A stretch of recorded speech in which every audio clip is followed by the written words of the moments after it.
বাহিনী প্রধানদের সাথে এই ওয়াকারই তো তখন ছিল সেনাবাহিনীর প্রধান এবং তার ক্যান্টনমেন্টের ভেতরেই তো আপনাদের মতো অফিসাররা গুম হয়েছিল। তারও তো পালিয়ে যাওয়া উচিত ছিল। কিন্তু তিনি তো পালিয়ে যানইনি। তিনি এখন তার মতো যারা এই শেখ হাসিনার এই গুম খুনের সাথে জড়িত ছিল তাদেরকে শেল্টার দিচ্ছেন।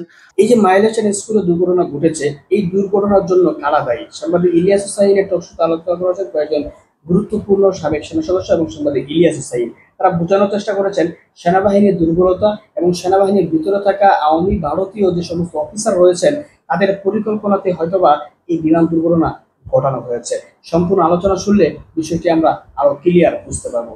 প্রিয় দর্শক, আপনারা দিনভর মাইলস্টোনের ঘটনা শুনেছেন। এটা বাংলাদেশ সহ আন্তর্জাতিক বিভিন্ন গণমাধ্যমেরও শিরোনাম হয়েছে গত ২ দিনে।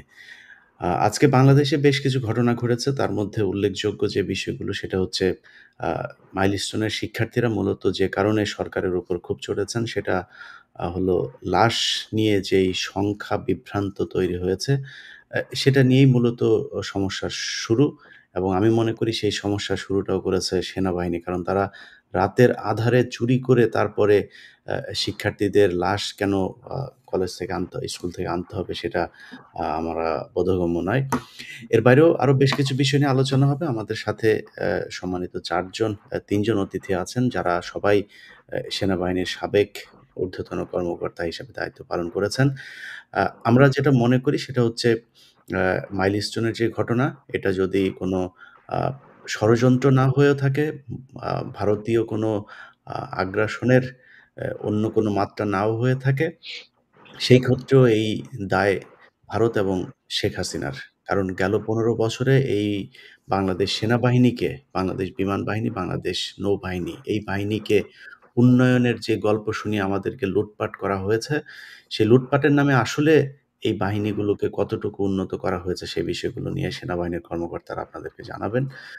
আমরা ১ম এই মাইলস্টোনের ঘটনা নিয়ে একটি বাংলা এডিশনের একটি প্রতিবেদন আছেন। সেই প্রতিবেদন তাদের উপর চড়া হয় এবং তাদেরকে বেধড়ক মারধর করে। ১৬টা কক্ষ ছিল, ১১৫ উপরে স্টুডেন্ট মারা গেছে।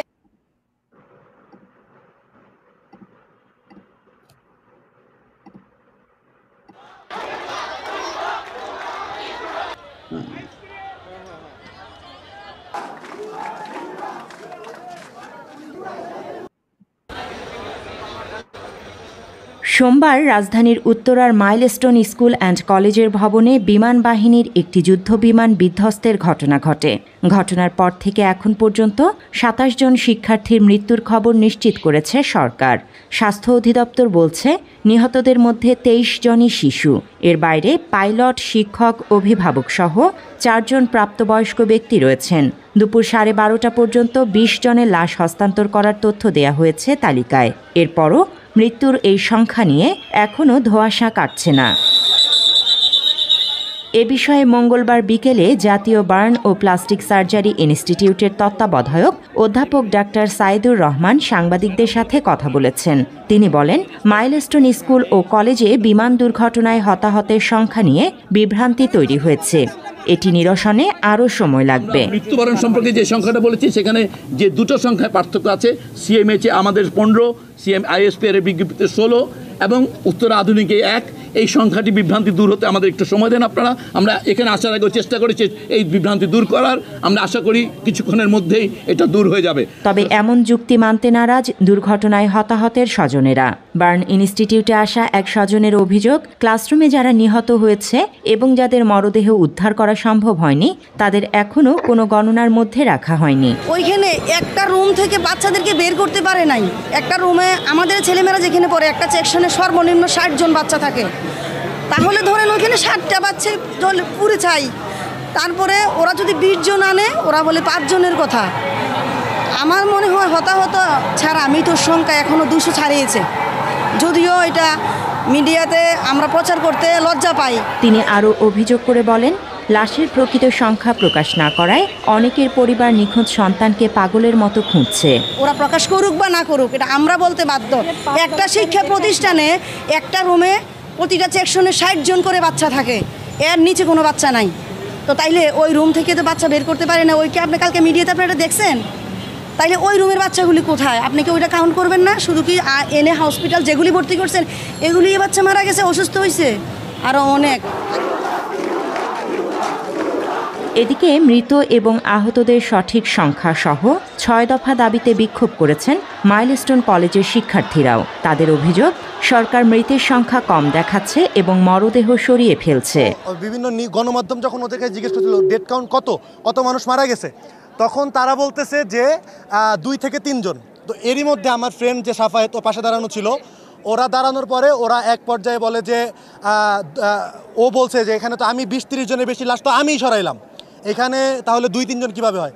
এই কথা বলার পরে সেনাবাহিনী তাদের উপর চড়া হয় এবং তাদেরকে বেধড়ক মারধর করে। তারা ফার্স্টে বলে যে 3 জন মারা গেছে, তারপর বলে 19 জন মারা গেছে। এটা কোন ধরনের? একটা ক্লাসে যেখানে 20 জন থাকে সেখানে কি আপনি মনে করেন সেখানে 19 জন মরার কথা? একটা ক্লাস, ওখানে অনেকগুলো ক্লাস ছিল, না হলেও সেখানে 16টা কক্ষ ছিল, 150 উপরে স্টুডেন্ট মারা গেছে। সেখানে তারা নিউজে ফার্স্টে দিচ্ছে 3 জন, পরে দিচ্ছে 19 জন। এসব কোন ধরনের? ক্লাস প্রতি সেকশনে কম হলো 30 থেকে 35 জন, কারণ 3টা ক্লাসে এখন ডিরেক্ট হামলা করছে। এগুলো তো মানে লাশ ওরা বলতেছে 5 জন 6 জন 20 জন, এগুলোর কোনো মান হয় না। কম হলো 100+ মারা গেছে। এখানে লাশের সংখ্যাটা মিডিয়া থেকে আমাদেরকে খুব কম প্রকাশ করা হচ্ছে। যেমন আজকে সকালের লাস্ট আপডেটে জানতে পারলাম 27 জন, কিন্তু আমরা যেখানে উপস্থিত ছিলাম, আমরা কালকে ছিলাম প্রত্যক্ষদর্শী, আমরা চাক্ষুষ প্রমাণ। এখানে আমাদের অনেক স্টুডেন্টই, এমনকি আমিও দেখছি নিজ চোখে, অনেক স্টুডেন্টই প্রায় 20+ স্টুডেন্ট উদ্ধার করছে লাশ, অর্ধগলিত লাশ, চামড়া নাই ওটাকে, এরকম লাশ উদ্ধার করছে। তাহলে আমরা যদি 20+ উদ্ধার করি, তাহলে মিডিয়া কোন হিসাবে আমাদেরকে 27 বলে? এখানে কি ওদের কোনো রাজনৈতিক ভয় আছে কিনা এটা আমাদের জানতে হবে। এ নিয়ে দিনভর মাইলস্টোন ক্যাম্পাস এলাকায় চরম উত্তেজনা বিরাজ করে। সকালে কলেজ ভবনের ভেতরে শিক্ষা উপদেষ্টা ডক্টর CR আবরার এবং আইন উপদেষ্টা আসিফ নজরুল আছেন এমন সংবাদে উত্তেজিত হয়ে পড়েন শিক্ষার্থীরা। এ সময় কলেজের বাইরে অবস্থান নিয়ে 2 উপদেষ্টার পদত্যাগ চেয়ে স্লোগানও দেন তারা। এক পর্যায়ে আন্দোলনকারীরা কলেজ ভবনের ভেতরে ঢুকে 2 উপদেষ্টাকে অবরুদ্ধ করে রাখেন। কয়েক ঘন্টা চেষ্টার পর তাদেরকে বের করে আনে পুলিশ। এবার কলেজের মূল ফটকের সামনের রাস্তা আটকে স্লোগান দেন আন্দোলনকারীরা। Desk report, Bangla addition.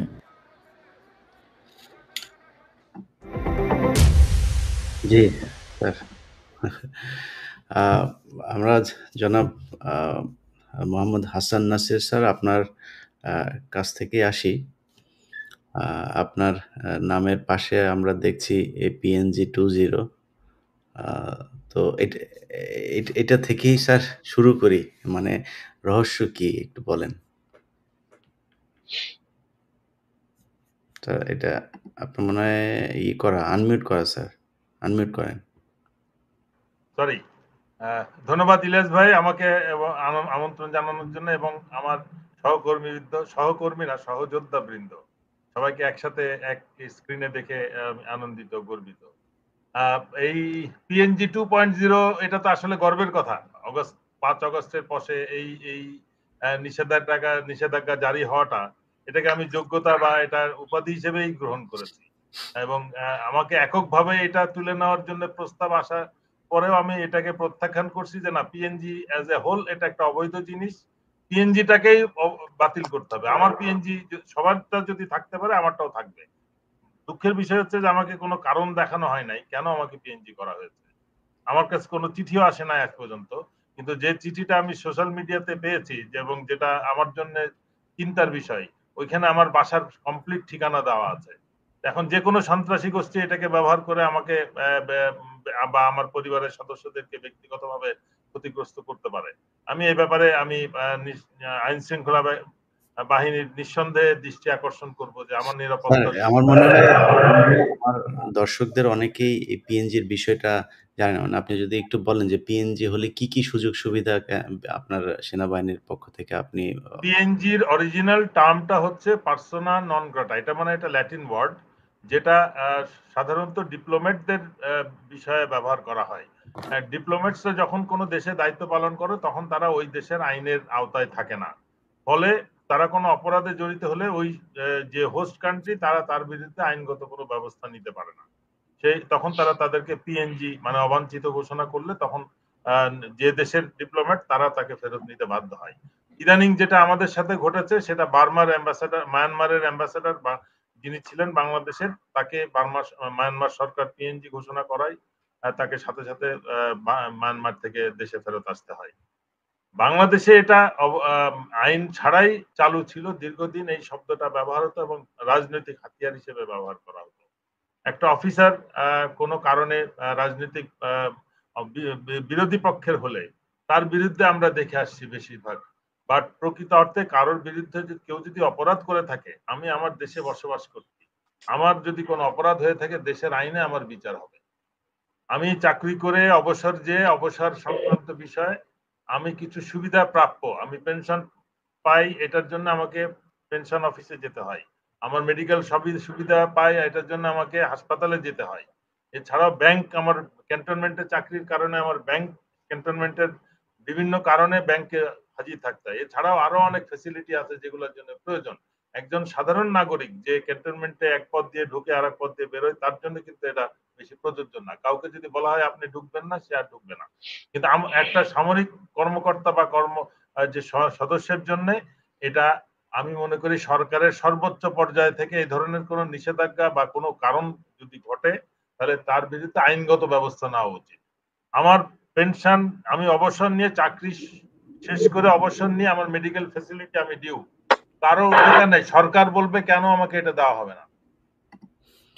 না স্যার, আপনি আমরা সেই পিলখানা হত্যাকাণ্ডের ঘটনা থেকে শুরু করে এখন পর্যন্ত আপনি সবসময় দেশের পক্ষে কথা বলেছেন, ভারতের বিরুদ্ধে কথা বলেছেন, এবং আপনি সেনাবাহিনীর যেই অংশটা আপনার সাথে আছে সবসময়, তাদের সবাইকে আমরা দেখেছি। আমরা হাসিনুর ভাইয়ের কথা জানি, আমাদের এখানে ব্রিগেডিয়ার জেনারেল জনাব এটিএম জিয়াউল হাসান আছেন, মেজর রেজাউল হাসান শাহিন ভাই আছেন। তো আমাদের এই যে মানে আপনারা যে কজন আছেন, এই সবই তো দেশপ্রেমিক মানুষজন। তো আপনি তাদের একটা নেতৃত্বের জায়গায় আছেন, আপনার বিরুদ্ধে কেন পিএনজি করা হলো? এটাই আমার প্রশ্ন, এটাই আমার সরকারের কাছে আমার এটাই প্রশ্ন করার কথা। কেন পিএনজি আমি প্রথমে আমি রিউমার শুনলাম, কিন্তু আমি যখন কোন একটা কারণে মেডিকেল সাপোর্টের জন্য আমি হাসপাতালে যাই, তখন আমাকে যে রিসেপশনে যে থাকে, তখন সে আমাকে কম্পিউটারে দেখায় যে স্যার আপনাকে ট্রিটমেন্ট দেওয়া যাবে না। তখন আমি কম্পিউটারের স্ক্রিনশটটা নিয়ে বেরিয়ে আসি এবং আমার ট্রিটমেন্ট রিফিউজ করা হয়েছে। আমার এটা প্রশ্ন ছিল যে আমি কি অপরাধ করেছি, আমাকে কেন এই ট্রিটমেন্ট দেওয়া হচ্ছে না। কিন্তু আমার কাছে যেহেতু কোনো চিঠি আসে নাই, আমি কার কাছে লিখবো? আমার মনে হয় যে কথাটা বললেন, আমার অপরাধ ওইটাই। আমাকে এখন বলতে হবে যে বাংলাদেশে কোনো অপরাধ ঘটে নাই।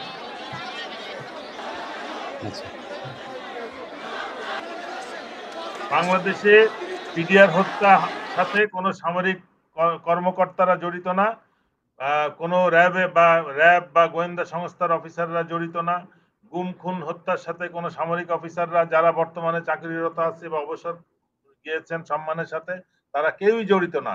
এগুলো যদি আমি বলি এবং প্রচার করা শুরু করি, কালকে আমার সব উইথড্র হবে এবং আমি আমার বাসায় উঠতে পারবো। 8 বছর আগে আমার ডিওএইচএস এর বাড়িতে ওঠার কথা, ওইটা গোয়েন্দা সংস্থার ইশারায় ওটা আটকে রয়েছে বিভিন্ন ঝামেলার মধ্যে। আইনগতভাবে তারা পার্সু করছে, যার কারণে আমি একটা সাফারিং এর মধ্যে আছি। কিন্তু এটা শোনার কেউ নাই দেশে এখনো। আমার জন্য কিন্তু এখনো হাসিনা দেশে আছে। আমি বাকি আমার টিমের জন্য আমি মনে করি এখনো হাসিনা শাসন চলতেছে। জি স্যার, আমার মনে মূল আলোচনায় আসি। সেটা হচ্ছে যে আপনি গত 2 দিনে দেখেছেন কি ঘটছে দেশে।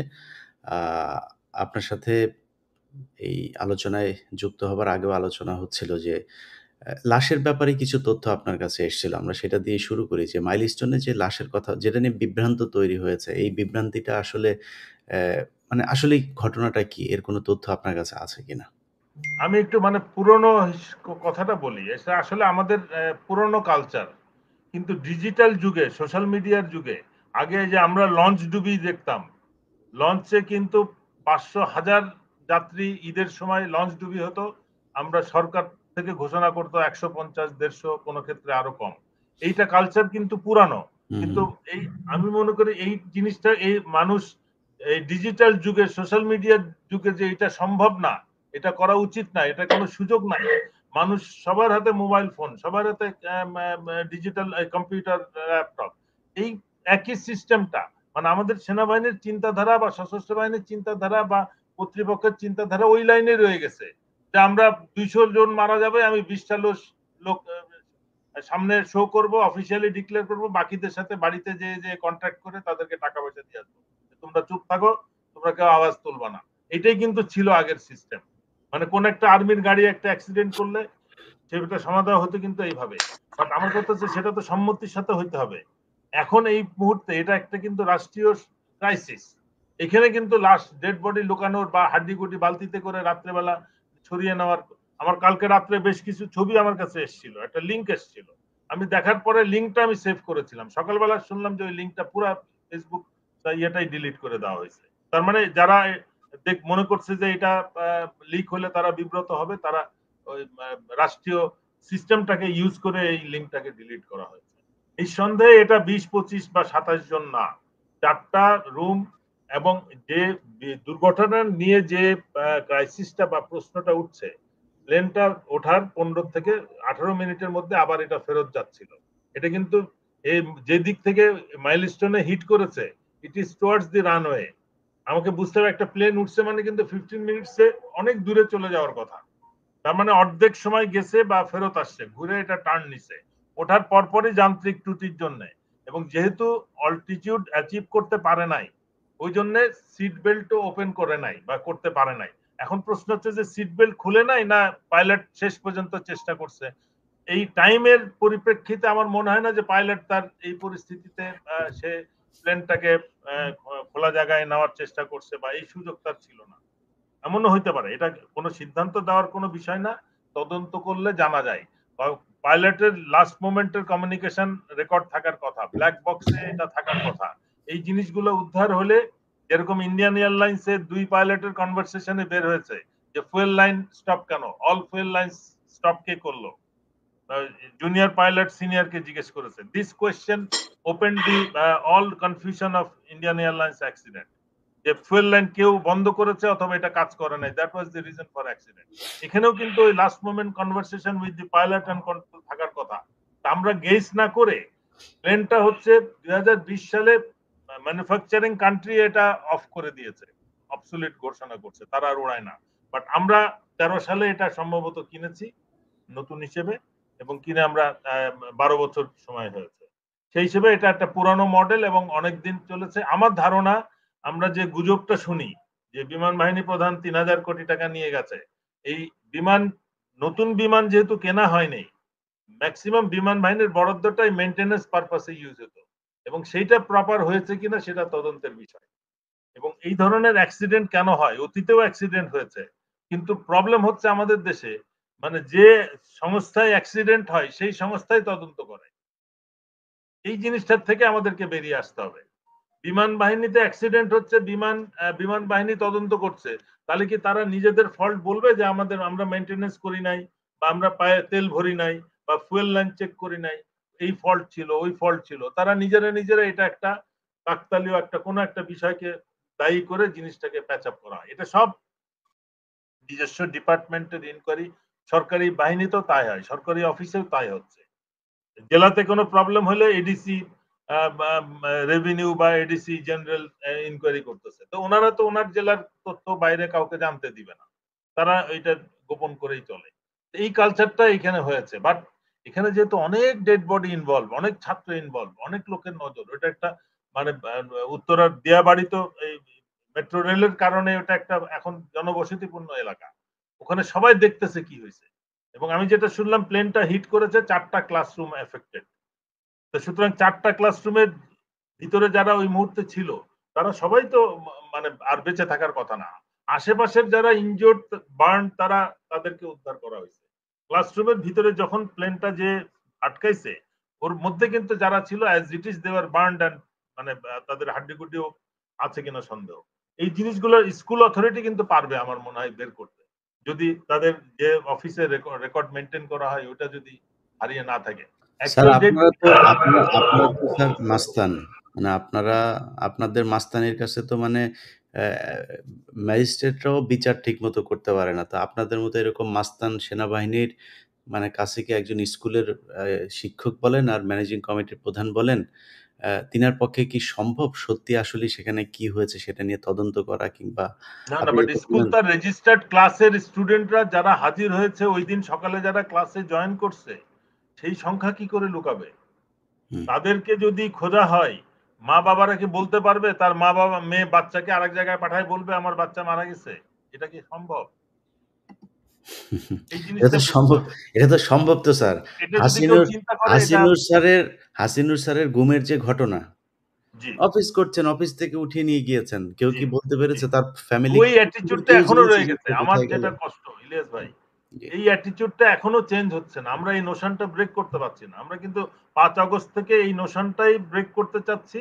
আমরা এই সংস্কারের জন্য জোর দিচ্ছি যে সংস্কার প্রয়োজন। আমাদের ভিতরে ঢুকতে হবে, দেখতে হবে এখানে কোনো অন্যায় অপরাধ। আমি বলতেছি না যে বিরাট কিছু হয়েছে, কিছু একটা হয়েছে যেটা সঠিক না, নাহলে হাসিন কেন হবে? 5টা অফিসার দীর্ঘদিন আটক থাকার পরে ওই তাপস হত্যা মামলায় জেল হবে, জুলুম হবে, এখন কোনো মামলাই নাই, মামলা বাতিল।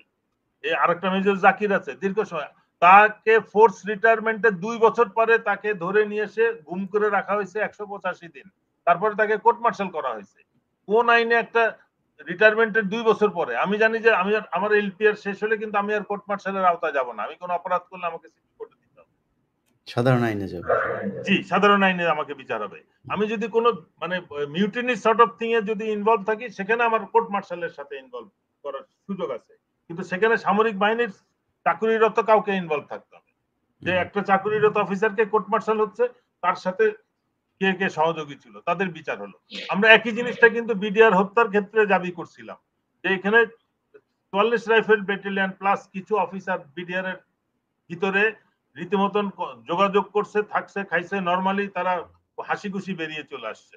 যে ব্যাটালিয়ন বিদ্রোহ করছে তাদের অফিসারদেরকে কোর্ট মার্শাল করতে হবে অপরাধী হিসাবে না, অভিযুক্ত হিসেবে। অভিযুক্ত হিসেবে তাদেরকে বিচার করা হবে, তারা প্রমাণ করবে যে তারা নির্দোষ। কিন্তু এই কার্যক্রমটা হলে কিন্তু বাকি সমস্ত বিডিআর সদস্য, রাজনীতিবিদ, সিভিলিয়ান সবাইকে বিচার করা যেত। এটা জিনিসটা নিয়ে যাওয়া হলো সিভিল কোর্টে, এবং সেটা নিয়ে যত নতুন নতুন স্টেটমেন্ট এক একজন বের করতেছে। টাকা পয়সার হিউজ লেনদেন হয়, তারপরে কোর্টে যে স্টেটমেন্ট পাল্টে দেয়, 164 দেয়, আবার টাকা পয়সার লেনদেন হয়, আবার কোর্টে যায় নতুন করে 164 হয়। এই খেলা চলতেছে গত 16 বছর। জি sir, brigadier general ATM Ziaul Hasan sir, আপনার কাছে আমার কোশ্চেন হচ্ছে যে ধরেন আমরা লাশ চুরি টুরি এইসব বিভ্রান্তি এগুলো সব বাদ দিলাম, আমরা মূল পয়েন্টে যাই যে এই যে দুর্ঘটনাগুলো এবার হলো এটাই না, গত কয়েক বছর ধরে ধারাবাহিকভাবেই এই দুর্ঘটনা হচ্ছে। এটার জন্য কি আপনার মনে হয় যে বিমান বাহিনী প্রধান তাদের যে দুর্নীতি লুটপাট, শেখ হাসিনার যে দুর্নীতি লুটপাট ছিল, সেনাবাহিনীর যে লুটপাট, এগুলো কোনোভাবে আপনি দায়ী করেন কিনা? অ্যাকচুয়ালি দুর্ঘটনার জন্য প্রধান যে কতগুলি কারণ হতে পারে, তার একটা হতে পারে যে এয়ারক্রাফটের ফ্লাইং ওয়ার্দি কিনা সেটা। এবং আজকে বিমান বাহিনী প্রধান খুব স্পষ্ট করে বলেছেন যে তারা এই বিমান তার এর বয়স সাধারণত এটার life cycle is about 30 years, যার মধ্যে এই বিমানটার এজ হলো 12 বছর বা 13 বছর। 13 বছর is considered two be an very much operational aircraft. এখন এয়ারক্রাফট মেনটেন্যান্সের ব্যাপারে আমার জ্ঞান অনুযায়ী আমি যা দেখেছি এয়ারফোর্সকে যেভাবে ফাংশন করতে, তারা কিন্তু কোনো এয়ারক্রাফটকে যদি তারা মেনটেন্যান্সে কোনো ত্রুটি পায় তাহলে কিন্তু এই এয়ারক্রাফট কিন্তু ফ্লাই করার কথা না। এখানে একটা খুব ইম্পর্টেন্ট একটা জিনিস জানো, এই ফ্লাইং অফিসার কিন্তু এই ফ্লাইট লেফটেন্যান্ট তৌকির কিন্তু এই সোলো ফ্লাইটের আগেই সে কিন্তু তার ইনস্ট্রাক্টরকে নিয়ে এই এয়ারক্রাফট নিয়েই কিন্তু একটা ফ্লাইট নিয়েছে, এবং লাস্ট মিনিট চেক দিয়েছে যে সে কি finally if he is ready for solo flying or not. কারণ ওর স্লো ফ্লাই করার কথা ছিল আরো 3 দিন আগে, কিন্তু ওয়েদারের কারণে এই ফ্লাইটটাকে 3 দিন পরে আনা হয়েছে। আসলে সমস্যা কিন্তু দুর্নীতি তো আছে, সেটা তো অন্য ব্যাপার। আমি মনে করি যে দুর্ঘটনার জন্য দুর্নীতিকে দায়ী করা সম্ভবত ঠিক হবে না। তবে এটা ঠিক যে যদি বলা হয় যে এয়ারফোর্সের আধুনিকায়নের জন্য কেন নজর দেওয়া হলো না, এখানে কিন্তু বাহিনী প্রধানদের যা করণীয় আমার মতে সেটা হচ্ছে প্রত্যেকটা বাহিনী প্রধান কিন্তু প্রথমে নিজেকে জিজ্ঞেস করবে যে আমার যে দায়িত্ব আমার উপরে অর্পিত, আমি কি আমার বাহিনীকে সেই দায়িত্ব পালনে সক্ষম কিনা। এই প্রশ্নের উত্তর যেদিন সে ঠিকভাবে নিজেকে জিজ্ঞেস করবে, সে যে বাহিনী হোক না কেন নিজেকে জিজ্ঞেস করবে এবং এর উত্তর যদি তার কাছে থাকে ইয়েস আই এম রেডি, তাহলে আমি মনে করব সেই বাহিনী প্রধান তার দায়িত্ব পালন করছে। আর যদি সে মনে করে যে না আমি আমার দায়িত্ব পালনের জন্য তৈরি না, এবং যদি এই প্রশ্নের উত্তরটা যদি তাই হয়, তাহলে তার 3 বছরের বা তার যে চুক্তির সময় তার মূল মন্ত্র একটাই হওয়া উচিত, to make my force ready to do my national duty. National duty কি? Safeguard the sovereignty of the country, মানে দেশের স্বাধীনতা এবং সার্বভৌমত্ব রক্ষা করার, এটাই তার প্রথম দায়িত্ব। আর কোনো দায়িত্ব তার জন্য ইম্পর্টেন্ট না। এই দায়িত্ব যদি এই দায়িত্বের জন্য সে তৈরি না হয়, তাহলে অন্য কোনো কাজই তার কাছে নাই। আর this the only job he has. কোন রকম ব্যবসা বাণিজ্য, মিশন ফিশন কিচ্ছু না, নাথিং ইজ রিকোয়ার্ড। যেদিন এই ব্যাপারটা ইন দ্য হার্ট, বাহিনী প্রধানরা যেদিন বুকে হাত দিয়ে নিজেকে বলতে পারবে যে আমি রেডি আমার দায়িত্ব পালনের জন্য, এটাই আমার প্রাথমিক দায়িত্ব এবং এই পালনের দায়িত্ব আমি রেডি, সেই দিন আমি বলবো যে এই বাহিনীর সমস্ত দোষ ত্রুটি দূর হয়ে যাবে। তারা কোনো কোথাও নাক গলাবে না, তারা শুধুমাত্র নিজেদের তাকাবে এবং নিজেদের শত্রুকে বা পটেনশিয়াল শত্রুকে সেটা তারা নজরে রেখে নিজেদেরকে তৈরি করবে। এটা যতক্ষণ পর্যন্ত না হবে ততক্ষণ পর্যন্ত এই বাহিনীগুলি তৈরি না তাদের মূল দায়িত্ব পালনের জন্য। এখন বাহিনী প্রধানরা নিজেদেরকে জিজ্ঞেস করতে পারে। আমি মনে করি আমি যদি এরকম একটা দায়িত্বে থাকতাম, আমি শিওর আমার ছেলে বা আমার মেয়ে আমাকে জিজ্ঞেস করতো যে তোমার বাহিনী কি, is it ready for war or not, এবং সেই উত্তর যদি আমি না দিতে পারি, I don't deserve to remain there. This is my simple, এটাই আমার কথা। এবং আমি মনে করি যে কোনো সামরিক অফিসার যে নাকি এই দেশে কমিশন পেয়েছে, তারপরে সে চাকরি করেছে, বিভিন্নভাবে তাকে প্রশিক্ষিত করা হয়েছে, তার দায়বদ্ধতা আছে এবং এই দেশের মানুষের ট্যাক্সের টাকায় আমরা চলি। সুতরাং আমাদের এই দায়বদ্ধতা আছে যে তাদের যে নিরাপত্তা নিশ্চিত করা এবং দেশের সার্বভৌমত্ব স্বাধীনতা নিশ্চিত করা, এটাই আমাদের একমাত্র দায়িত্ব। এবং এই দায়িত্ব পালনে যদি আমরা ব্যর্থ হই, আমি মনে করি প্রত্যেক বাহিনী প্রধান তার নিজেকে জিজ্ঞেস করা উচিত, am I ready for this war or not? Am I ready for my job? If I am not ready, then he should just leave. আপনি স্যার কি জানেন এমনিতে, মানে লাস্ট যে আমাদের বিমান বাহিনী প্রধান হান্নান থেকে শুরু করে আজিজ, শফি, এই যে সেনাবাহিনী প্রধান যারা আমি এখানে আমি একটা কথা বলি। বর্তমান বিমান বাহিনী প্রধান যে আছে উনি নিঃসন্দেহে one of the best officer of air force, কারণ এই অফিসারটা আমার ছাত্র ছিল এবং উনি খুব আপরাইট, এটাও আমি জানি। উনি তো খুব বেশি দিন ভেরি আপরাইট, উনি কিন্তু পয়েন্ট ব্ল্যাঙ্কে সত্য কথাটা বলে দিবে এবং এটার জন্য উনি কার্পণ্য করবেন না, এটা আমি জানি। কিন্তু শুধু তার এই ব্যক্তিগত কোয়ালিটি যে এই দুর্ঘটনার জন্য, এটা যেহেতু বাহিনীর একটা অ্যাক্সিডেন্ট, বাহিনী প্রধান হিসেবে কিন্তু এই দায় তার উপর চলে আসবে। কিন্তু সে উনি কি এসে বলেছেন নাকি যে এই যে হান্নান সাহেব কি পরিমাণে টাকা লুটপাট করে নিয়ে না, এটা হয়তো পাবলিকলি এটা উনি বলেন নাই, বাট আমি জানি না উনি কারো কাছে এটা এক্সপ্রেস করেছেন কিনা। তবে এটা যেহেতু ওনার কি দায়িত্ব ছিল না, ওনার নিজেরই তো দায়িত্ব ছিল এটা নিয়ে মামলা করার, মানে উনি যদি নাকি মামলা করেছে, মামলা তো অ্যাকচুয়ালি বাহিনী প্রধানরা তো এই ধরনের মামলা করেন না, কিন্তু তার বিরুদ্ধে দুর্নীতির মামলা হয়েছে। কারণ এখানে একটা জিনিস লক্ষ্য করার ব্যাপার, এই একটা মাত্র যে বিপ্লবটা হলো বা যে পরিবর্তনটা হলো, এই পরিবর্তন খুব আশ্চর্যজনক ভাবে ইতিপূর্বে কিন্তু কখনোই এই কোন বাহিনীর এই ধরনের লেভেলের অফিসাররা কিন্তু কখনো দেশ ছেড়ে পালায় নাই। এই বিষয়টা আমি জানি না এটা উনাদের কাছে কেমন লাগে।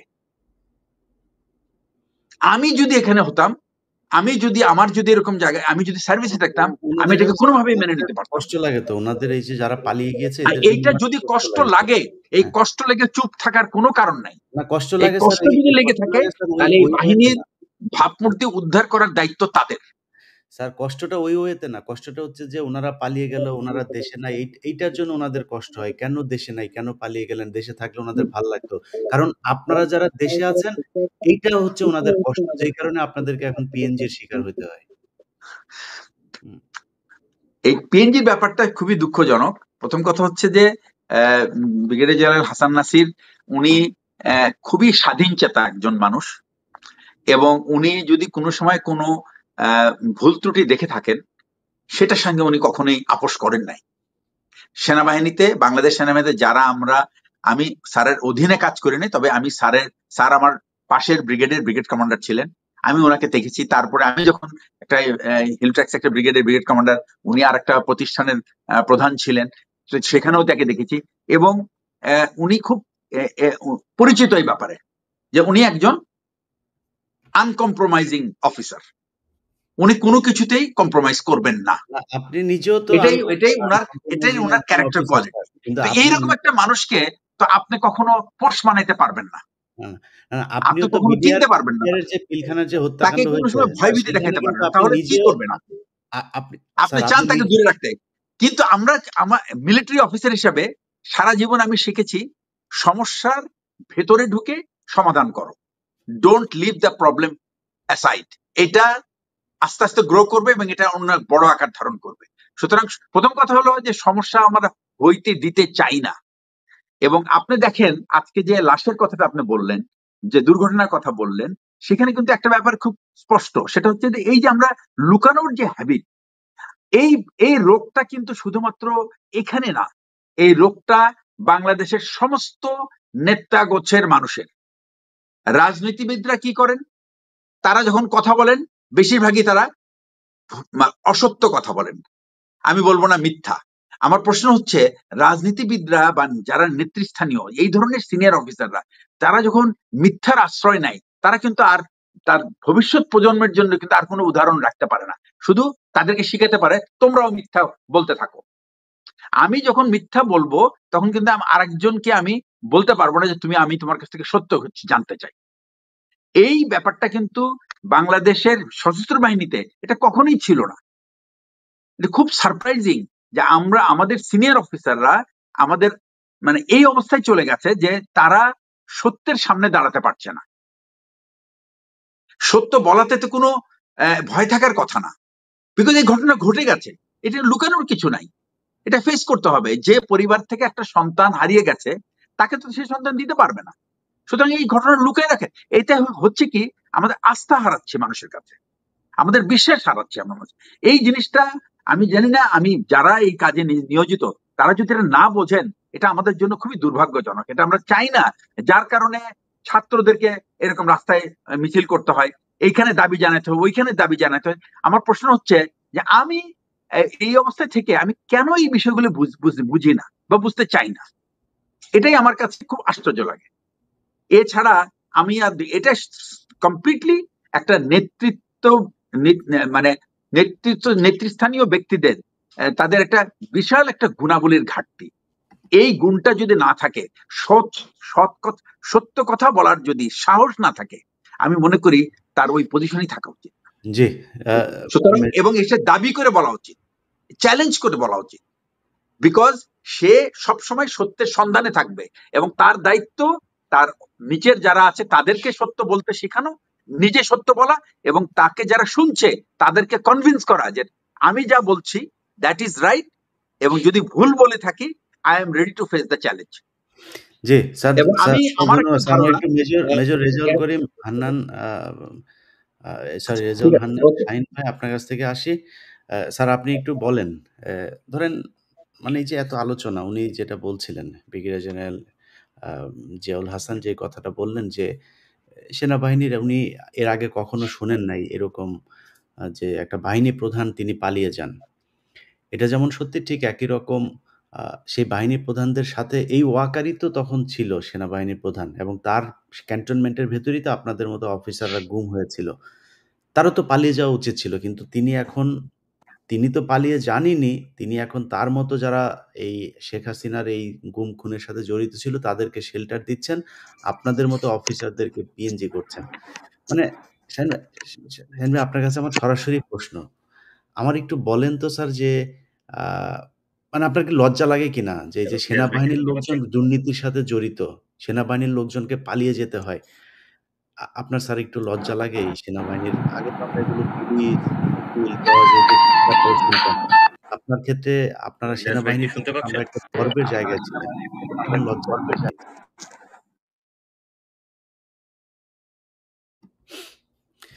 আ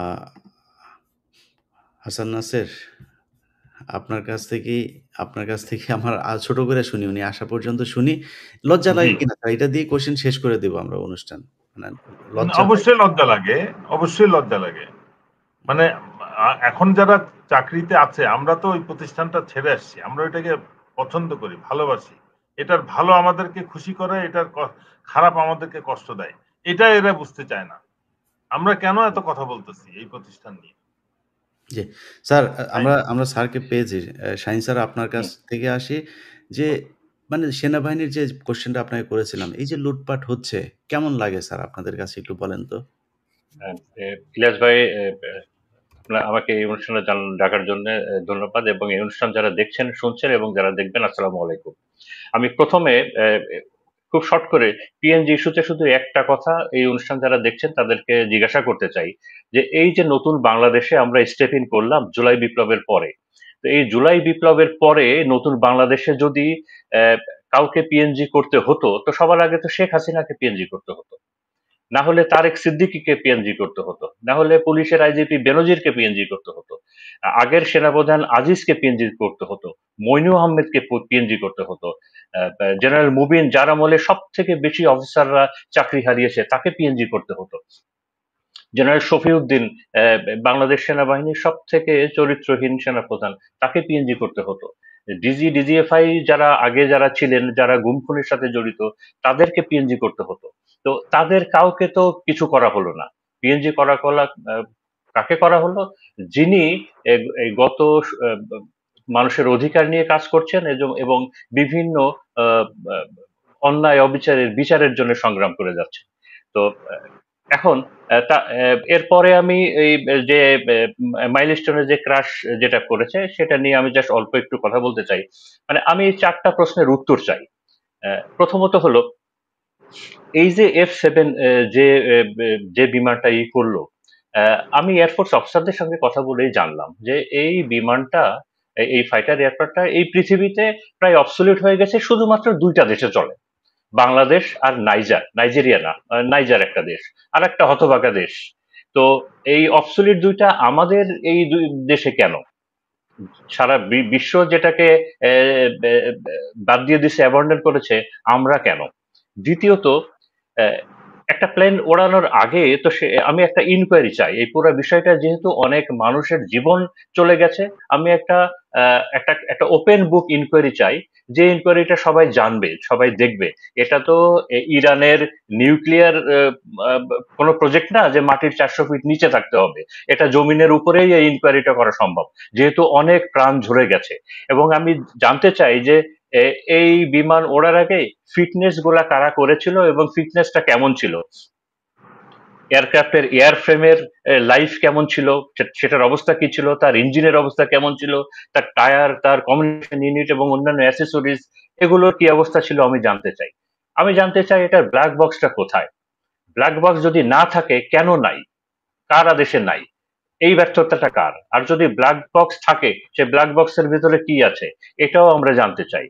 এবং একই সাথে আমি এটাও জানতে চাই যে এই বিমানের গত 10 বছরের মেইনটেনেন্স বাজেট গুলা কিভাবে খরচ হয়েছে, সেইটার অ্যাকাউন্টেবিলিটি কোথায়? এইটার কিছু উত্তর মনে হয় আমার জানা আছে। গতকালকে থেকে সোশ্যাল মিডিয়াতে এয়ারফোর্স অফিসারদের একটা স্ট্যাটাস আমার খুব চোখে পড়েছে। কোনো একজন এয়ারফোর্স অফিসার ফেসবুকে একটা স্ট্যাটাস দিয়েছেন যে রেস্কিউ আওয়ার এয়ারফোর্স, 3টা শব্দ, রেস্কিউ আওয়ার এয়ারফোর্স। মানে এখানেই বোঝা যাচ্ছে যে আমাদের এয়ারফোর্সের রেস্কিউ করা দরকার। তারা একটা গত 16 বছরের অনেক কিছুতেই তারা হয়তো এমন একটা পর্যায়ে চলে গেছেন যে তাদেরকে রেস্কিউ করা দরকার। এটা আমার স্ট্যাটাস না, এটা এয়ারফোর্স অফিসারদের স্ট্যাটাস। এবং সোশ্যাল মিডিয়ার বিভিন্ন গ্রুপ থেকে যেটা জানলাম যে বিগত আমলে গত 10 বছরে এয়ারফোর্সের যারা কমান্ডে আছেন তারা আধুনিকায়নের একটু প্রস্তাব দিয়েছিলেন, কিন্তু ইন্ডিয়ার একটা বড় শর্ত ছিল যে বাংলাদেশ কোনো কিছু চায়না থেকে কিনতে পারবে না। বাংলাদেশ কোনো কিছুই চায়না থেকে কিনতে পারবে না, কারণ এটা ইন্ডিয়ার শর্ত। এর আগের প্রাইম মিনিস্টার শেখ হাসিনা নাকি চেয়েছিলেন, এটা আমি এয়ারফোর্স অফিসারদের কাছ থেকে জেনেছি, যে Sukhoi Russian aircraft, modern aircraft, Sukhoi সিরিজের এয়ারক্রাফট কেনার জন্য আগের প্রাইম মিনিস্টার চাচ্ছেন, বাট সেখানেও একটা কন্ডিশন আছে যে এয়ারক্রাফট বাংলাদেশ রাশিয়ার কাছ থেকে কিনবে সুখোই সিরিজের, কিন্তু সেটার মেনটেনেন্স এবং অন্যান্য কিছু কাজগুলো করবে ইন্ডিয়া। তো এই কন্ডিশন গুলোতে হয়তো ব্যাটে বলে হয় নাই, অথবা কোনো কারণে আলটিমেটলি এয়ারফোর্সের আধুনিকায়ন হয় নাই। তো এই যদি আমাদের অবস্থা হয়, তো আমি যদি এই পুরো বিষয়টাকে এভাবে সামারাইজ করি, আমার কি কোনো অপরাধ হবে যে আমাদের এয়ারফোর্সের কোনো আধুনিকায়ন হয় নাই, কারণ আমাদের কোনো এয়ারফোর্স কমান্ড, আমাদের কোনো এয়ার চিফ একটু মেরুদণ্ড শক্ত করে তার আত্মসম্মান নিয়ে দাঁড়াতে পারে নাই, কারণ ভারতের যে কন্ডিশন ছিল সেটাও ফুলফিল করা যায় নাই, আবার আওয়ামী লীগ এবং ভারত মিলে যেটা চেয়েছিল সেটাও আমরা করতে পারি নাই। এ কারণেই আমাদের এয়ারফোর্সের আধুনিকায়ন হয় নাই, এবং এই কারণেই এয়ারফোর্সের বাজেটের বড় অংশটাই চলে গেছে মেইনটেনেন্সের, ডেইলি এয়ারক্রাফট মেইনটেনেন্সের খাতে। এবং আমরা তো জানি, এয়ারফোর্স অফিসারদের কাছ থেকে শুনেছি আমরা, যে এই মেইনটেনেন্সের জায়গাটা হলো একটা হরিলুটের জায়গা। এই মেইনটেনেন্সের জায়গাটা হলো একটা হরিলুটের জায়গা, এবং এটাই হলো আমাদের অবস্থা। এই প্রসঙ্গে আমি আরেকটা জিনিস এখানে বলতে চাই। আমি আমার এয়ারফোর্সের যারা কমান্ডে আছেন তাদেরকে জিজ্ঞাসা করতে চাই, এই তথ্যটাও আমি এয়ারফোর্স অফিসারদের কাছ থেকে পেয়েছি, যে ভারতের ইস্টার্ন কমান্ডে যে দুটা এয়ারবেজ আছে, ইস্টার্ন এয়ারবেজে যে দুইটা এয়ারবেজ আছে, একটা হাসিমারাতে আর একটা কালাইকুন্ডাতে, দুইটা এয়ারফিল্ড, এই দুইটা এয়ারফিল্ড নাকি আগে আমাদের এয়ারবেজ গুলোর উপরে তাদের একটা ইনফ্লুয়েন্স ছিল, একটা কন্ট্রোল ছিল। এটা কি এখনো আছে, নাকি এটার থেকে আমরা কোনো উন্নতি করেছি? তো এই বিষয়গুলো আমাদের একটু দেখতে হবে। এবার আমি আমার ইলিয়াস ভাই যে প্রসঙ্গটা বললেন, আমি ওই প্রসঙ্গে আসি। শুধু কি সেনাবাহিনী প্রধান? সেনাবাহিনী গত কোন সেনাবাহিনী প্রধানটা আমাদের এখন দেশে হাজির আছেন? আমরা তো বিগত সেনা প্রধানগুলাকে তো দেশে দেখছি না, দেশ ছাড়া হয়েছেন। আমরা তো কোনো ডিজিএফআই গুলাকেও তো দেখছি না, তারাও তো সবাই দেশ ছাড়া হয়েছেন। বিগত বিজিবি গুলাও তো দেশ ছাড়া হয়েছেন, তাদেরকেও তো দেখছি না। ডিজিএনএসআই গুলোও তো দেশ ছাড়া হয়েছেন, তাদেরকেও তো দেখছি না। এবং তারা সবাই তো মোটামুটি একটা কলঙ্ক, একটা অপবাদ, এসব মানুষের অভিশাপ, এগুলো নিয়েই তো দেশ ছাড়া হয়েছে। মানে এবং এটা একটা বাহিনীর একজন সদস্য হিসাবে এটা যে কত লজ্জার, সেটা তো আমরা জানি। এই একই প্রশ্ন অথবা এই সাবমিশনটা আমি সকল বাহিনী প্রধানকে অত্যন্ত বিনয়ের সাথে করতে চাই। সকল বাহিনী প্রধান, সকল গোয়েন্দা সংস্থা প্রধান কে আমি বিনয়ের সাথে করতে চাই যে আপনারা আপনাদের পূর্বসূরীদের দেখেন। আপনাদের পূর্বসূরীরা সবাই অত্যন্ত অসম্মানের সাথে কলঙ্ক নিয়ে, দুর্নীতির বোঝা মাথায় নিয়ে, মানুষের অভিশাপ নিয়ে দেশের বাইরে জীবনযাপন করছেন। তাদের মুখ দেখানোর উপায় নাই। তো আপনারা সবাই বুকে হাত দিয়ে আমাদেরকে একটু আশ্বস্ত করেন যে আপনারা অন্তত দেশে থাকবেন।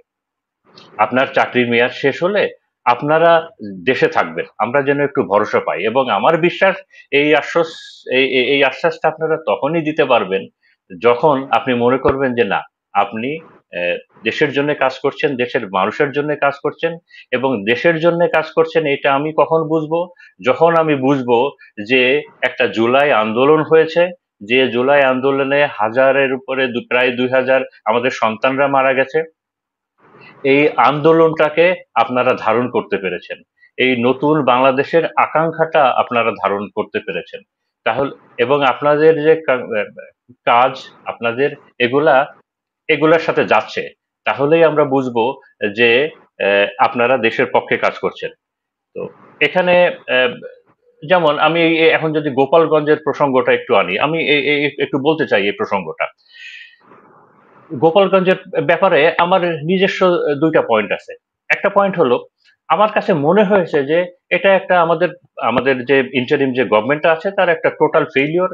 কারণটা হলো যে আমাদের গভর্নমেন্ট শুরু থেকেই চেয়েছে যে গোপালগঞ্জে একটা আওয়ামী লীগের ঘাঁটি হোক।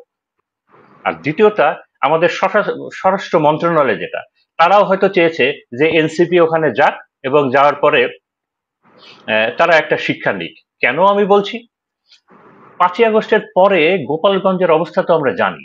সেখানে পুলিশের গাড়ি পোড়ানো হয়েছে, সেখানে সেনাবাহিনীর গাড়ি ভাঙচুর হয়েছে, আইন শৃঙ্খলা বাহিনী, সেনাবাহিনী সহ তাদের উপরে অ্যাটাক করা হয়েছে, তাদের অনেকে আহত হয়েছেন। এবং আলটিমেটলি তারপরে আমরা আস্তে আস্তে দেখেছি গোপালগঞ্জ থেকে কত ধরনের প্রোপাগান্ডা টাইপের ক্যাম্পেইন করা হয়েছে এবং সারা দেশ থেকে আওয়ামী লীগের যারা বিদেশে পালিয়ে যায় নাই তারা আস্তে আস্তে সব গোপালগঞ্জে আশ্রয় নিয়েছেন। কিন্তু আমাদের সরকার কি কিছু করেছে? তারা তো নীরবে নিভৃতে এলাও করেছে গোপালগঞ্জকে একটা ঘাঁটি হিসেবে তৈরি করার। তাহলে ভালো হয়, গোপালগঞ্জকে আপনারা স্বাধীন করে দেন। আমি সরকারকে রিকোয়েস্ট করি, এত গ্যাঞ্জামের দরকার কি? আপনারা গোপালগঞ্জকে স্বাধীন করে দেন, অথবা অটোনমি দিয়ে দেন, অথবা কিছু একটা করেন। আমাদের পার্বত্য যে জেলাগুলো আছে, যেহেতু ওখানে আইন শৃঙ্খলা পরিস্থিতি একটু সমস্যা আছে, এ কারণে এক একটা পার্বত্য জেলায় কিন্তু অনেকগুলা মানে ওখানে আইন শৃঙ্খলা বাহিনীর সংখ্যা অনেক বেশি, প্রায় 5-6টা আর্মি ব্যাটালিয়ন, প্রায় 5-6টা বিজেপি ব্যাটালিয়ন। তবে গোপালগঞ্জে এত প্রবলেম সহ এখানে এই অবস্থাটা কেন? এই দায়িত্ব কার? আর এবার যদি আমি এই এনসিপির ভিজিটের বিষয়ে আমি স্বরাষ্ট্র মন্ত্রণালয়ের কথা যদি বলি, আমি যদি স্বরাষ্ট্র মন্ত্রণালয়কে জিজ্ঞাসা করি, আচ্ছা এনসিপি তো মাসব্যাপী তাদের প্রোগ্রাম করে আসছিল, সেই নর্থ বেঙ্গল থেকে শুরু করেছে, এবং গোপালগঞ্জ মনে হয় তাদের 30 অথবা 31তম জেলা ছিল। তো আপনারা কি ব্যবস্থা নিয়েছেন? আপনারা কি ব্যবস্থা নিয়েছেন? আপনারা কি আপনাদের কি ইন্টেলিজেন্স ফিডব্যাক আপনাদেরকে ডিজিএফআই দিয়েছে, এনএসআই দিয়েছে, ডিবি দিয়েছে, এসবি দিয়েছে, অথবা গোপালগঞ্জ জেলার যে এপিসি রেখেছিল, এপিসির ভিতরে ঢুকিয়ে তারপরে নিয়ে আসবেন, এনে সেটা ভিডিও করবেন, করে ছড়িয়ে দিবেন, তারপর ছাত্রদেরকে একটু ছোট করবেন। আমার কোশ্চেনটা হলো, তাহলে কি আপনাদের এই যে কি ইনফরমেশন গুলো আপনাদেরকে দিয়েছেন, DGFI, NSI, DB, SB, local police, DC SP, YONO, নাকি সবাই মিলে একটা টিম ছিল? সবাই মিলে একটা টিম ছিল যে সেখানে এনসিপি আসবে এবং এনসিপি কে একটা শিক্ষা দেওয়া হবে। তো তাই যদি হয়, তো এই যদি অবস্থা হয়, তো আমরা কোথায় যাচ্ছি? আমরা কোথায় যাচ্ছি? কোথায় যাচ্ছি? এবং এই প্রসঙ্গে আমি গোয়েন্দা সংস্থা নিয়েও একটু কথা বলতে চাই। আমি এই আপনার অনুষ্ঠানেই জানলাম যে গোয়েন্দা সংস্থাতে গুরুত্বপূর্ণ দায়িত্বে আছেন তারা আগের ডিজিএফআই ছিল জেনারেল আবেদিন, কিংবা আগের এনএসআই তে ছিল সেই এনএসআই এর কলঙ্ক টিএম জোবায়ের, তাদের সঙ্গে কাজ করেছে। এবং আমরা আরো জানলাম যে আইন শৃঙ্খলা আপনার গোয়েন্দা সংস্থাগুলোতে এই সকল অফিসাররাই আছে যারা শেখ হাসিনার আমলেই ডিজিএফআই তে ছিল অথবা এসএসএফ এ ছিল। হ্যাঁ, এক্স্যাক্টলি। তো এই এখন যদি আমাদের এই গোয়েন্দা সংস্থাগুলোতে যদি তারাই কাজ করে যারা এই গত শেখ হাসিনার আমলেও ডিজিএফআই তে ছিল, অথবা শেখ হাসিনার আমলে এসএসএফ এ ছিল, অথবা এনএসআই তে ছিল, তবে তাদের কাছ থেকে আমরা এখন কি আশা করতে পারি? কারণ তাদের কাছ থেকে আমরা কি আশা করতে পারি? এবং এই জন্যে আমার নিজের কাছেও খারাপ লাগে এবং নিজের কাছে লজ্জাও লাগে যে আমার মাঝে মাঝে মনে হয় যে ডিজিএফআই উনি কি বুঝছেন যে উনি কাদেরকে নিয়ে কাজ করছেন? আমরা যখন সাধারণ মানুষের সাথে মিশি, বিশেষ করে ছাত্রদের সঙ্গে যখন কথা বলি বিভিন্ন দলের বাইরের, ওরা বলে যে স্যার, যে এই ডিজিএফআই এর বিভিন্ন বেসামরিক বিভিন্ন লোকজন এসে আমাদেরকে ডিস্টার্ব করে এবং এরা সব পুরানো, এবং তারাই বলে, এটা আমার কথা না, বাইরের লোকজনেরই কথা, যে ডিজিএফআই এর যে সিভিল স্টাফ, জুনিয়র স্টাফ, এরা সব কিন্তু সেই আওয়ামী লীগের পুরানো সেট আপ।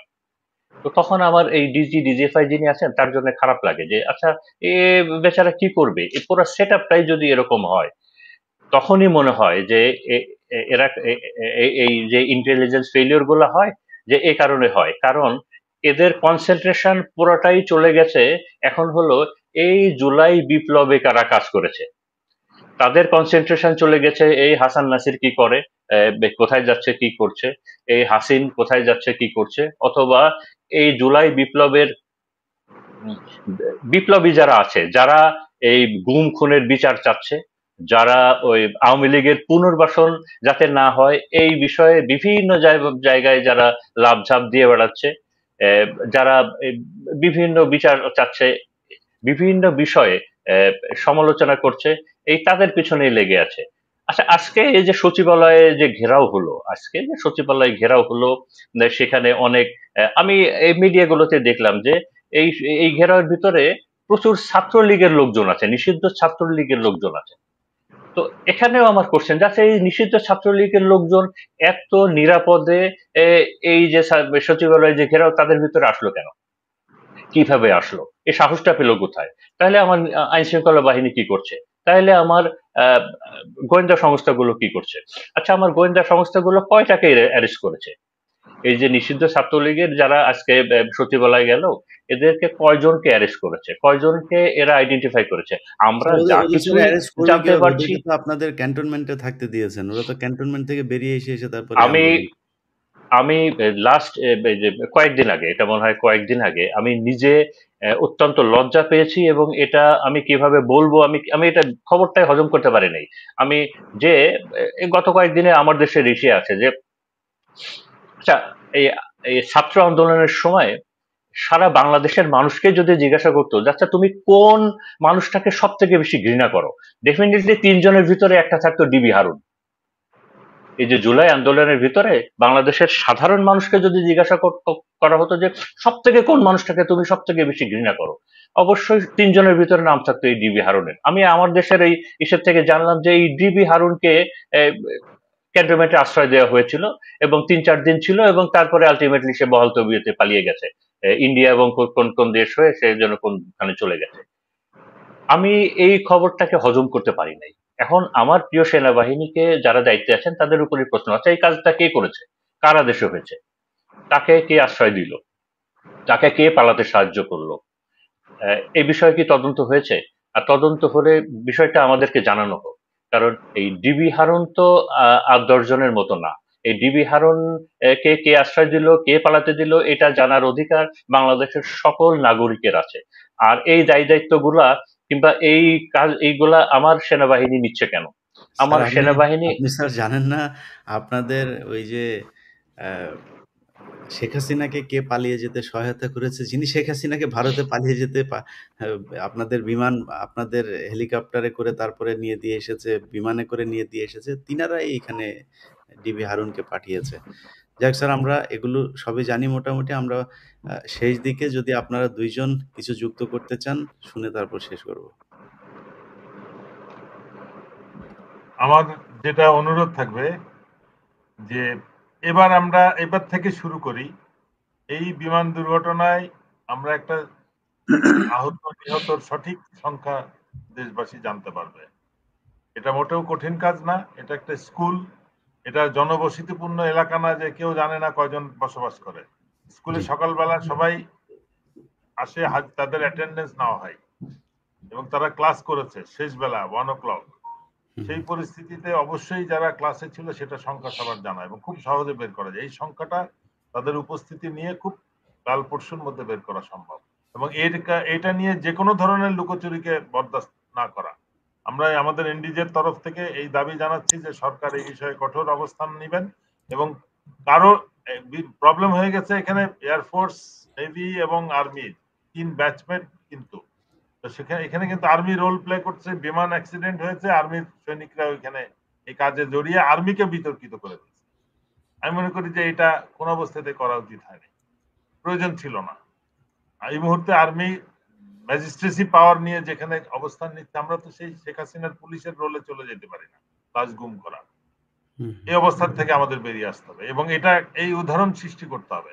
না হলে কিন্তু আর্মি, আমরা যে বলতেছি যে আর্মি সম্মান হারিয়েছে, এটা একটা পুনরুদ্ধারের চেষ্টা করতেছি যে অপরাধীদেরকে ধরিয়ে দিতে হবে, পুলিশের আইনের ইয়েতে আওতায় নিতে হবে। তারা, আমি যতই ভালো হই, আমি 5 ওয়াক্ত নামাজ পড়ি, তাহাজ্জুদের নামাজ পড়ি, সব ঠিক আছে, কিন্তু আমি যদি অন্যায়কারীদের আমার এক বগলের নিচে খুনি আর বগলের নিচে গুমকারীদের আমি আশ্রয় দিই, তাহলে আমি কি করে ভালো হব? আমার তো বিচার দিতে হবে। আমি শুধু নিজে ইমানদার হইলে তো হবে না, আমার কাজে কর্মে চিন্তায় সবকিছুতে আমাকে নেক হইতে হবে। কিন্তু আমরা সেটা দেখতে পাচ্ছি না। এটা আমাদেরকে কষ্ট হচ্ছে। উল্টো যারা ইলিয়াস ভাই, অপরাধের বিরুদ্ধে কথা বলতেছে তাদেরকে শাস্তির আওতায় নিচ্ছে। এই যে আমরা ইলিয়াস ভাই, আমি একটা কথা বলতে চাই।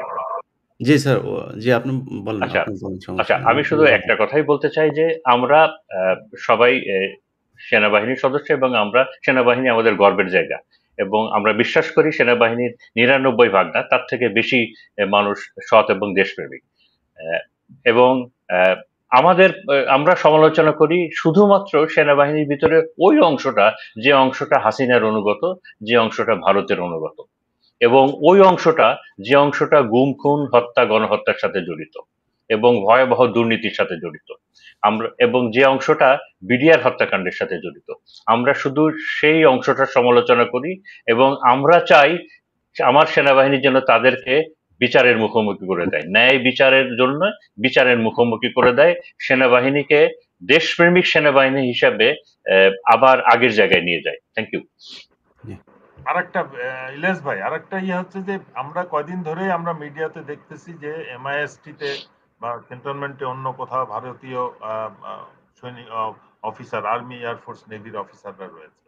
তারা কেন রয়েছে বাংলাদেশে, তাদের এই মুহূর্তে এখনো থাকার প্রয়োজন কেন, এটা ব্যাপারে আমি মনে করি ISPR এর একটা বক্তব্য আসা উচিত। কেন তাদেরকে ফেরত পাঠানো হচ্ছে না? নর্মালি যে কোনো দেশের এই ধরনের প্রোগ্রামে কিন্তু এক্সচেঞ্জ প্রোগ্রাম হয়। তাদের দেশ থেকে যদি 4 জন আসে, আমাদেরও 4 জন তাদের দেশে একই অ্যাপয়েন্টমেন্টে থাকতে হবে। সারা পৃথিবীতে এতে প্র্যাকটিস হয়, বাংলাদেশে একতরফা ভাবে কেন আসবে? এটা আমার প্রশ্ন। এবং এখনো রয়ে গেছে কি করে? 1 বছর হয়ে যাচ্ছে, এখনো কিভাবে আছে? তারা কি করতেছে? তারা কি আমাদের দেশের স্বার্থে কিছু করতেছে বলে আমরা মনে করি না। সুতরাং এই ব্যাপারে স্পষ্ট বক্তব্য, যেভাবে লোক পালিয়ে গেছে জনাব সব বিষয়ে স্পষ্ট। জনাব জিয়াউল হাসান স্যার, আপনার কাছে আমি আমার আপনার কাছে আমার একটা কোশ্চেন আছে স্যার, একটা কোশ্চেন আছে স্যার, খুবই সংক্ষেপে আমি বলবো স্যার। আপনার কাছে আমার একটা কোশ্চেন আছে। কোশ্চেনটা হচ্ছে স্যার, ধরেন বাংলাদেশ এখন মায়ানমারের সাথে আপনার যুদ্ধ শুরু হলো, মানে বাংলাদেশ বিমান বাহিনী মায়ানমারের সাথে পারবে কিনা, বা বাংলাদেশ বিমান বাহিনীর এই মুহূর্তে আছে কি, এইটা স্যার একটু বলবেন।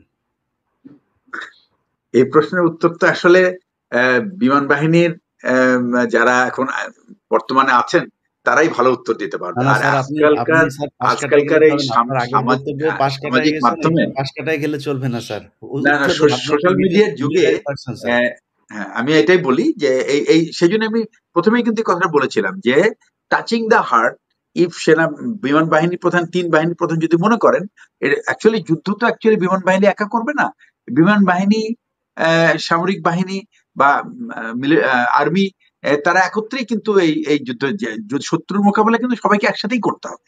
সুতরাং এই প্রস্তুতি তাদের আছে কিনা এটা তারা বুকে হাত দিয়ে বলতে পারবে যে তারা আসলে প্রস্তুত কিনা বা তাদের কি আছে।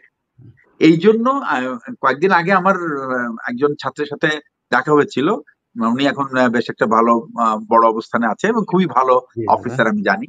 তো আমি তাকে কথায় কথায় বলেছিলাম যে আমাদের কিন্তু এখন সময় ফোকাস দেওয়া টু ইনক্রিজ আওয়ার ক্যাপাবিলিটি, আমাদের যে রেজিলিয়েন্স, যেটা সহনশীলতা, এই সহনশীলতা অর্জনের জন্য যা প্রয়োজন সেই দিকে আমাদের কনসেন্ট্রেট করা উচিত। এর বাইরে যে কথাটা আমি শেষ কথাটা আমি বলতে চাই সেটা হলো 24-এর এই জুলাই আগস্টের আন্দোলনের পরে সারা দেশের প্রতিটি মানুষ কিন্তু আশায় বুক বেঁধেছিল যে আমরা একটা পরিবর্তন করতে পেরেছি, আমরা এই পরিবর্তনটা আমরা শেষ পর্যন্ত নিয়ে যাবো এবং এটা আমরা ভালো একটা ফলাফল আশা করি। আমি একজন মানে অবসরপ্রাপ্ত সামরিক অফিসার হিসাবে আমার আশা ছিল যে আমার বাহিনীর যে সমস্ত সদস্যদের প্রতি যে অপবাদ ছিল যে তাদের রাজনীতিতে নাক গলানো, এই একজন পলিটিক্যাল লিডারকে চেপে ধরে তার নমিনেশন সাবমিট করানো, তাকে উঠায় নিয়ে আসা কাগজে সাইন করানো, এই যে অপবাদগুলি, এখান থেকে আমার বাহিনীর যারা আমার ভাই যারা এখন চাকরি করছেন তারা এখান থেকে বেরিয়ে আসবে। খুব দুঃখের কথা যে আমার মনে হয় এই এত বড় একটা ধাক্কা থেকে আমাদের যারা আমাদের ব্রাদার অফিসার যারা কাজ করছেন তারা শিক্ষা নেয় নাই। কারণ তারা যে অভিযোগ আমি বিভিন্ন জায়গা থেকে শুনি যে মিডিয়াতে ব্ল্যাকআউট করা, একটা খবরকে চেপে দেওয়া, এই কাজগুলি তারা অনবরত করে যাচ্ছে এবং এটা খুব ভালো লক্ষণ নয়। এবং রাজনৈতিক পরিবর্তনের পরে এটা যে একটা ভালো দিকে যাওয়ার কথা ছিল সেটা কিন্তু আর হবে না। আমি আমি আমি মনে করি রাজনীতি এখানে শুধুমাত্র সামরিক অফিসারদের দোষ দিলেই চলবে না। আমি মনে করি রাজনীতিবিদদের এখনই ভাবা উচিত that they should not depend on intelligence or political strategy or on the military intelligence community, DGFI হোক, সেটা অন্য কোনো অর্গানাইজেশন হোক বা NSI হোক, তাদের উপরে যেন নির্ভর করে তাদের রাজনীতি না পরিচালনা করে।